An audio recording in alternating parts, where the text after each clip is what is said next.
এমন এক প্লেট বিরিয়ানি খাসির লেগ পিস দিয়ে খেতে কতই না মজা লাগে, তাই না? কিন্তু এই বিরিয়ানি রান্না করতে গিয়ে কি বিপদে পড়লাম, সেই সাথে কিভাবে রান্না করলাম সেটাই শেয়ার করব আপনাদের সাথে। সো হ্যালো এভরিওয়ান, কেমন আছেন সবাই? আজকে দেখাবো আমার নিজের হাতের খাসির মাংসের বিরিয়ানি। আর এই বিরিয়ানির জন্য প্রথমে প্রয়োজন হবে খাসির গোশ। আর এখানে হচ্ছে দুইটা বড় বড় লেগ পিস নিয়ে নিলাম, যেটা ভাইয়া আমার জন্য নিয়ে আসছে আমি খাবো বলে। রান্নার জন্য প্রথমেই মশলার প্রয়োজন হবে, রাঁধুনি মিক্স নিয়ে নিলাম।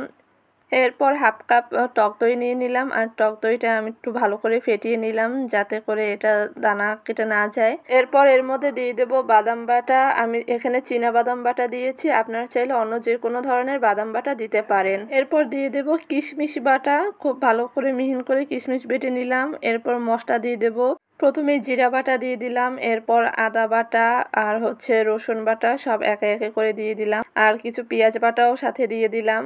এরপর দিয়ে দিলাম লবণ, আর লবণটা আপনারা পরিমাণ মতো দিয়ে দিবেন। সামান্য একটু রান্নার তেল দিয়ে দিলাম, এতে করে মাংসটা ড্রাই হয়ে যাবে না মাখানোর সময়। তো সব মশলা দিয়ে দেওয়ার পরে এরপর খুব ভালোভাবে এটাকে মাখিয়ে নিতে হবে।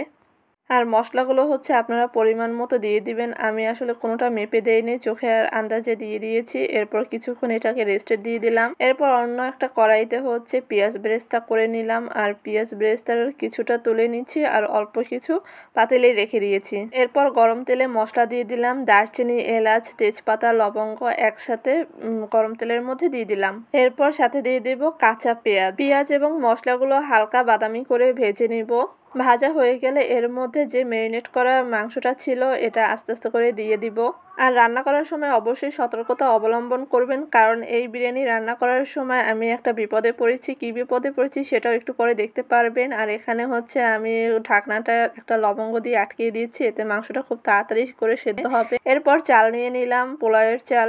চালটা আগে থেকেই ভালো করে খুব ফ্রেশ করে ধুয়ে নিতে হবে। এরপর হচ্ছে একটা জালিতে ছেঁকে নিতে হবে, এতে চালটা খুব ঝুরঝুরে হবে।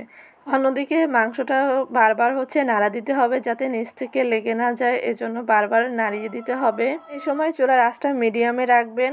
এরপর অন্যদিকে হচ্ছে আমি বিরিয়ানির আলুটা রেডি করব। তো আলু এখানে বড় বড় করে কেটে নিয়েছি, তার সাথে লবণ আর অল্প একটু পরিমাণে ফুড কালার মিশিয়ে নিচ্ছি। এখানে আমি অরেঞ্জ কালার ফুড কালারটা নিয়েছি, এতে করে আলুর কালারটা অনেক সুন্দর আসে। তো ভালোভাবে মাখিয়ে নেওয়ার পর এরপর আলুগুলো একটু তেলে ফ্রাই করে নিচ্ছি।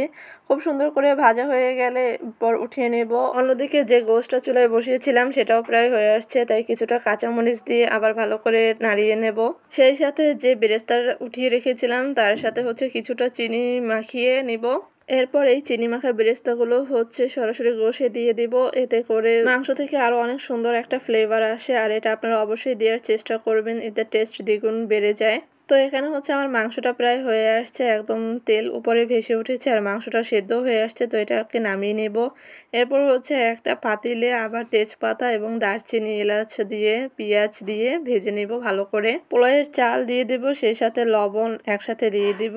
আর এখানে দিয়ে দেব হচ্ছে পরিমাণ মতো গরম পানি দেওয়া হয়ে গেলে এরপর এর মধ্যে দিয়ে দেব 1 কাপ পরিমাণ লিকুইড দুধ। আপনারা চাইলে গুঁড়া দুধও ব্যবহার করতে পারেন। তো এই তো ভালো করে নাড়িয়ে নিব। আর এখান থেকে হচ্ছে বিপদটা শুরু হয়, কারণ আমি পাতিলটা এখানে একটু ছোট মাপে নিয়েছিলাম, যাতে করে আমার বিরিয়ানিটা একদম ভরে পাতিল থেকে পড়ে যাচ্ছিল। তো এখান থেকে হচ্ছে আবার আমাকে চেঞ্জ করে অন্য একটা বড় পাতিলে নিতে হচ্ছে। তো আপনারা হচ্ছে মেজারমেন্ট ঠিক রেখে পাতিলটা নিয়ে নেবেন। আমি এখানে কাঁচামরিচ দিয়ে দিলাম উপর থেকে, আর এখানে কিছু বিরিয়ানির সেন্ট নিয়ে নিলাম, আর অল্প একটু এই যে ফুড কালার দিয়ে দিব, এতে করে বিরিয়ানির কালারটা অনেক সুন্দর আসে। তো এই তো দিয়ে দেওয়ার পর রান্না হয়ে গেল। এই যে দেখেন আমি হচ্ছে লেগ পিসটা নিয়ে বসে পড়লাম বিরিয়ানি খেতে। আর সেদিনকার বিরিয়ানিটা আসলে অনেক টেস্ট হয়েছিল, সেই সাথে গোশটা অনেক সফট ছিল, খেতে অনেক ভালো লাগছিল।